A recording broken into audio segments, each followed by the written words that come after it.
You're watching Pyro Media Network.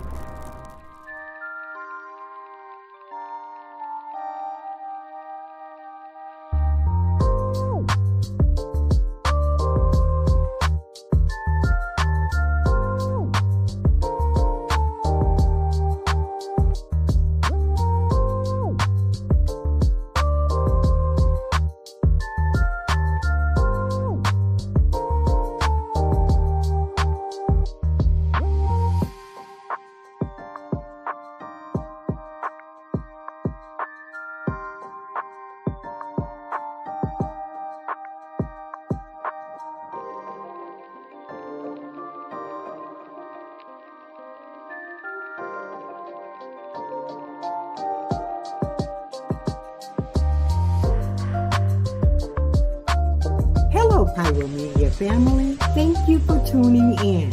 If this is your first time joining us, welcome. We hope your experience with us is fruitful. While we are loading your experience, please do us a quick favor and hit that like button from whichever platform you're watching or listening on. And we do hope you consider hitting that subscribe or follow button so you can check out more of our amazing content. All right, let's start the show.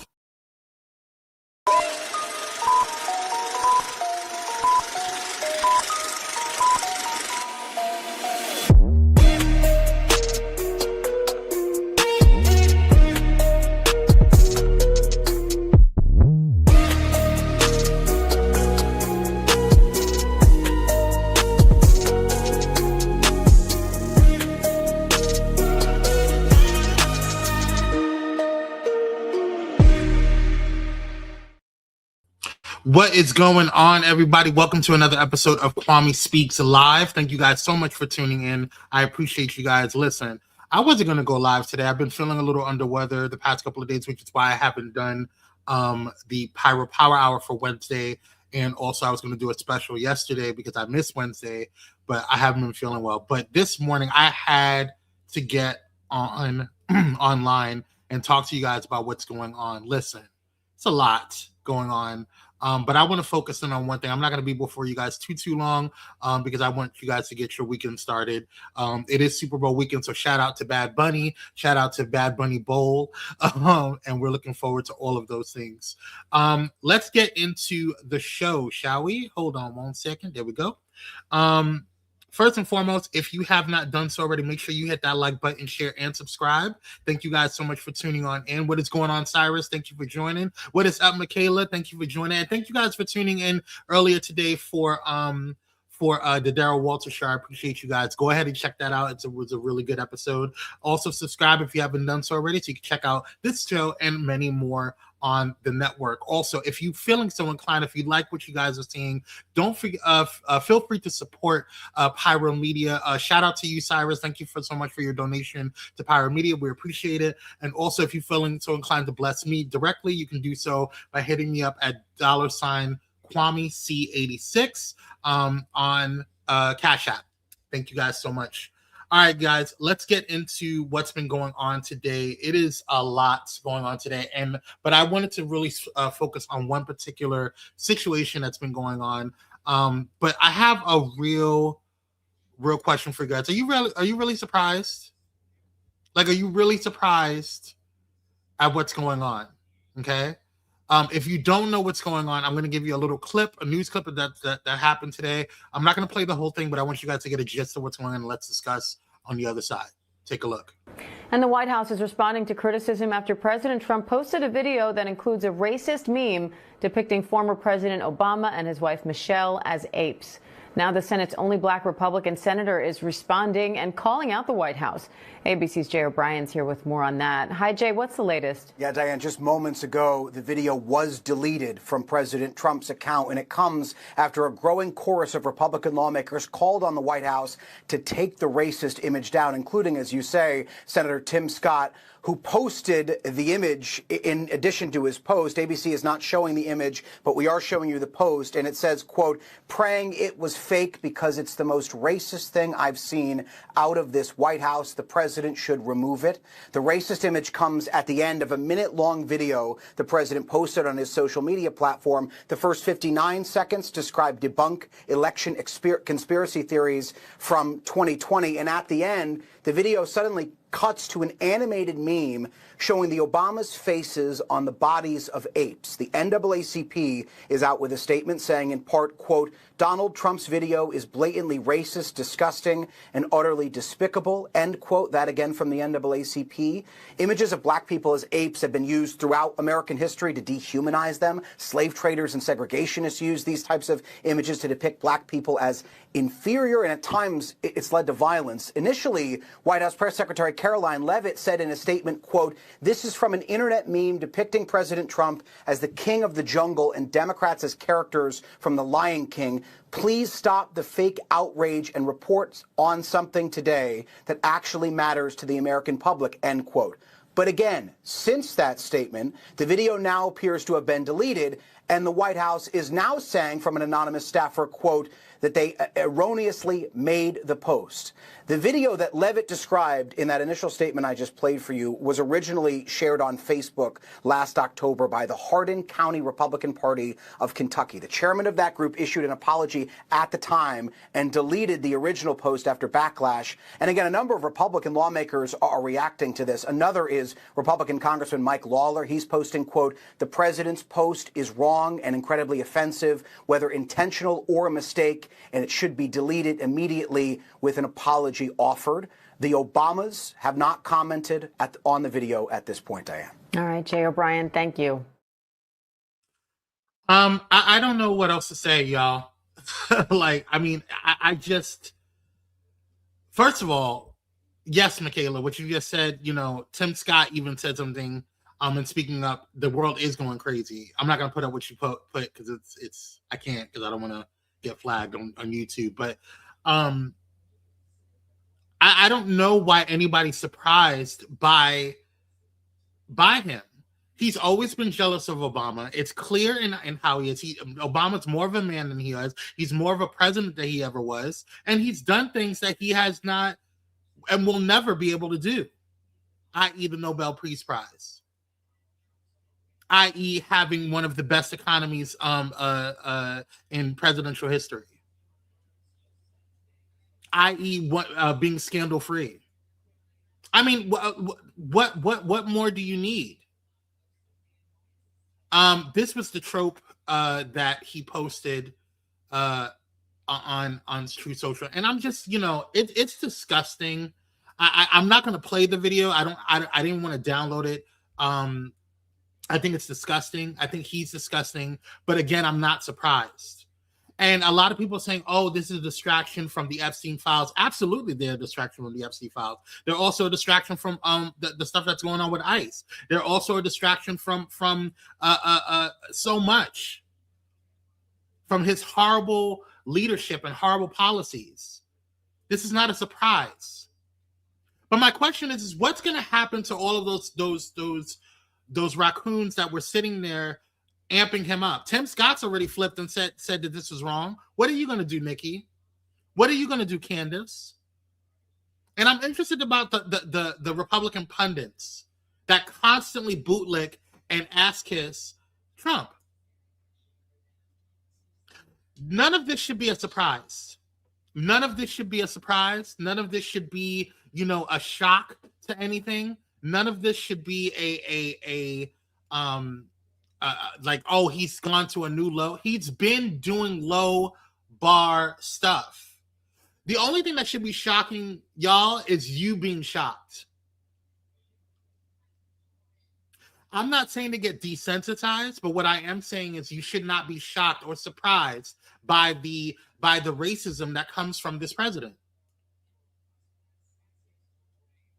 And more importantly, you shouldn't be shocked. And I'm not saying you as in us, our people. But what I'm saying to you, Republicans, you knew what was going on prior to all of this happening. He was literally endorsed by white supremacists. So why are you surprised that he would even do something like this, that he would repost something like this? Now they're saying it's a mistake. No, it wasn't a mistake. He knew exactly what he was doing. And if it was a mistake, quote unquote, then that's an even bigger problem, which means that he doesn't have any restraint. He doesn't have any couth, any type of decorum. And that's not the qualities of someone who needs to be level-headed when they're handling the nuclear codes, when they're handling foreign policy. But again, none of this should be a shock. Michaela says, the funny thing is we tried to warn all of them, and now they're waking up and seeing what we've been saying for years, but don't access for nothing. They won't apologize, Michaela. They're not going to apologize because that they're too prideful for that. They're not going to acknowledge. They're not going to inform you that, hey, maybe it was a mistake. None of this is going to be a shocker to anyone.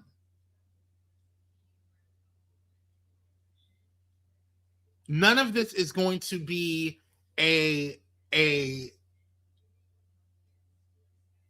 thing where we have a come to Jesus moment. I don't feel that way. I don't feel that way because this is something that has been going on since the beginning. And I don't want to be right, Cyrus, but unfortunately I have to. Unfortunately, it's not just me speaking about this. We've all been saying this from jump.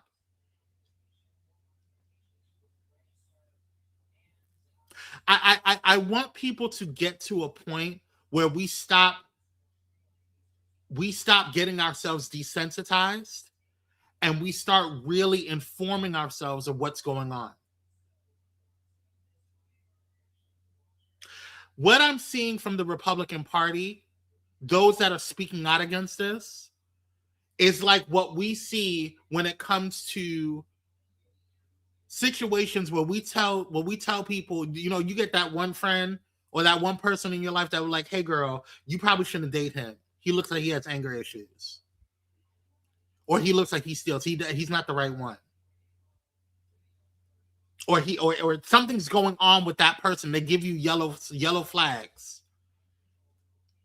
And then at the end, you know, they keep telling, oh yeah, something's going on with this one. And you keep telling them, hey girl, this is probably not the one you want. And then 5 minutes later, or 5 days later, 5 months later, when they're deep into it, they got their TV stolen, or they got their ass whooped, or they got cheated on.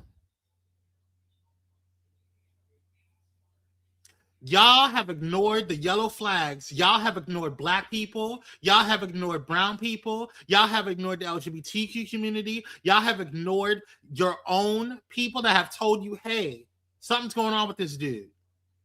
Y'all have ignored your own eyes only because you wanted to win.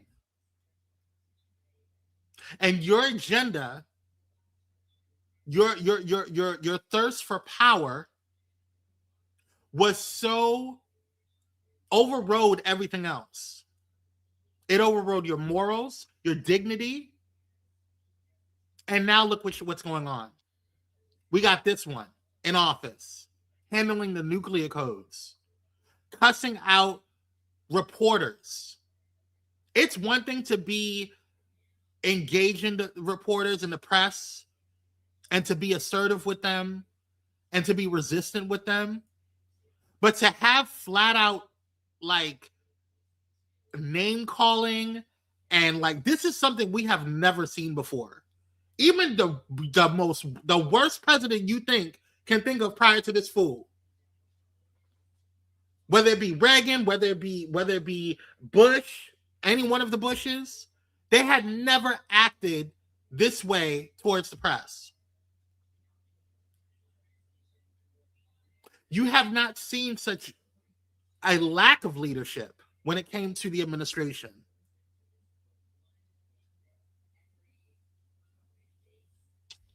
Michaela says they didn't learn from when he said they were eating the dogs and the cats, and now we're stuck with this for the second round, and it's only February. It's only February. When he said that they're eating the cats and they're eating the dogs, that whole thing about Biden should have been thrown out the window. This is wild.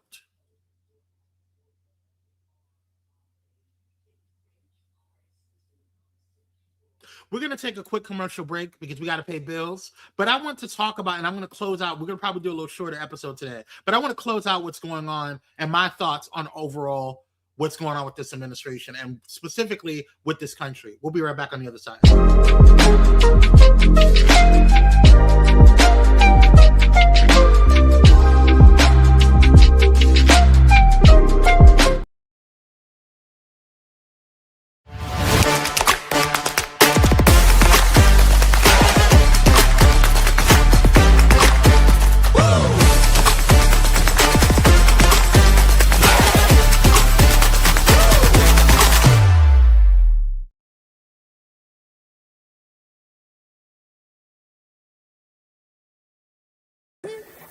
Hey, it's Pastor Kim from It's Just Kim Live Show, and you're watching Pyro Media Network.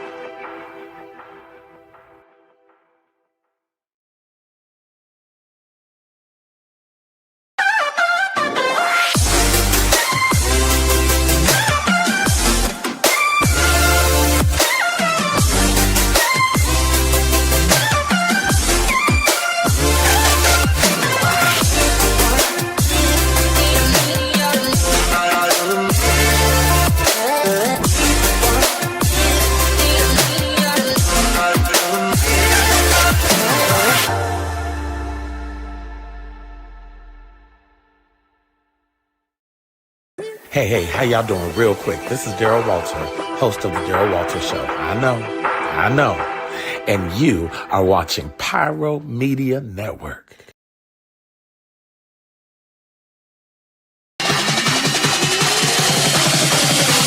Bring it up. Bring it back. Bring it back. Bring it back. Bring it back. Bring it up. Bring it back. Bring it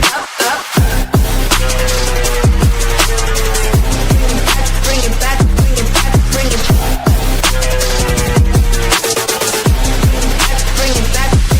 up.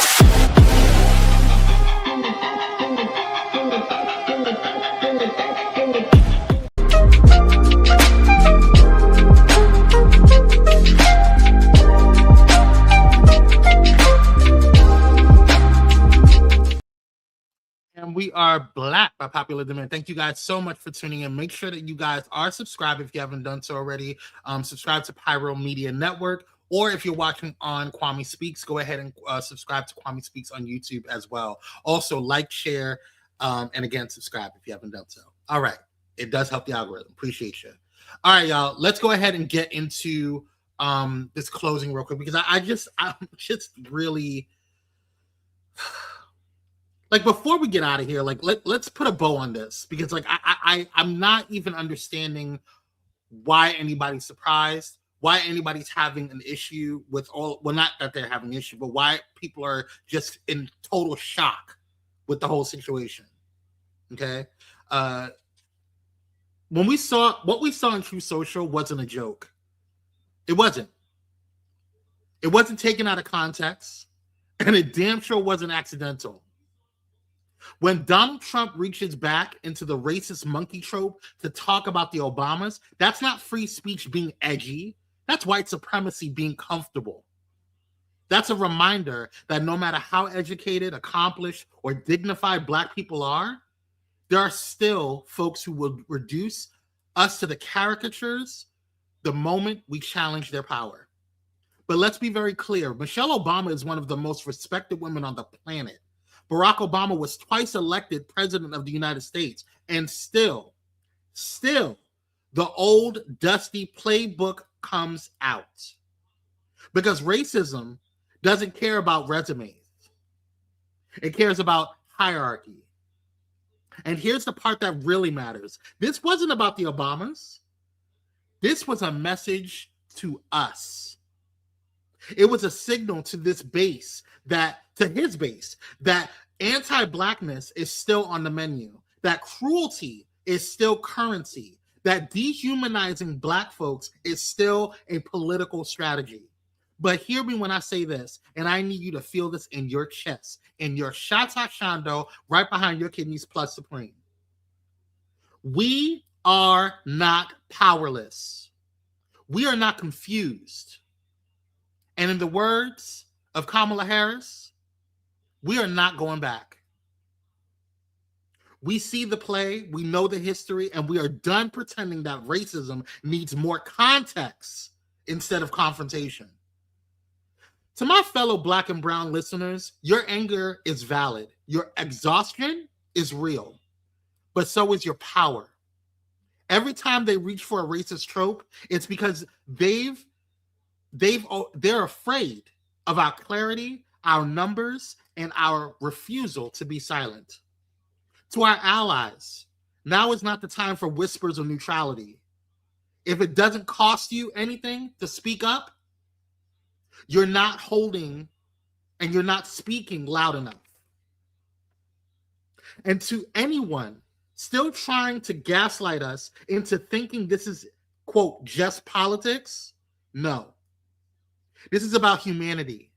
This is about dignity. This is about whether Black people get to exist without being mocked, animalized, or targeted for sport. So take this with you today and throughout the weekend. Stay informed. Stay vocal. Stay unapologetically Black and brown. Protect your joy, but don't abandon the fight. We've survived worse than tweets, and we've organized revolutions in their shadow. This is not the end. We're going to still talk. We're going to still express ourselves. We're going to still hit them where it hurts. And we're going to speak truth. We center Black and brown voices, and we don't let racism slide, ever. So stay blessed, stay stress-free, and keep your fire lit. I'll see you on the other side.